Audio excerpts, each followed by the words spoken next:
ٹھیک ہے۔ السلام علیکم دوستوں، آج ایک نہایت افسوسناک خبر ملی ہے۔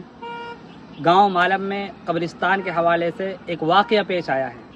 یہ سن کر دل کانپ اٹھا۔ ذرا سوچئے، جس زمین پر کل ہم یا ہمارے پیارے دفن ہوں گے، اگر ہم نے آج اس کی حفاظت نہ کی تو کل کیا ہوگا؟ قبرستان صرف ہمارا نہیں ہے، پوری امت کی امانت ہے۔ اگر آج ہم نے دیوار نہ بنوائی، صفائی نہ کی یا اس کی حد بندی نہ کی تو کل کوئی بھی وہاں ہاتھ ڈال سکتا ہے۔ میں تمام میوات کے لوگوں سے گزارش کرتا ہوں، اپنے گاؤں کے قبرستان کا جائزہ لیں، اور اگر کوئی کمی ہے تو سرپنچ، حکومت یا گاؤں کی کمیٹی کے ذریعے فوراً کام کرائیں۔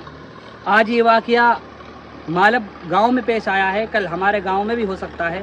آج ہم سنبھل جائیں تو کل ہمارے قبرستان محفوظ رہیں گے۔ مجھے امید ہے آپ کو یہ مشورہ ضرور پسند آیا ہوگا۔ اپنے دوستوں کے ساتھ، اپنے گاؤں والوں کے ساتھ ضرور شیئر کریں۔ السلام علیکم۔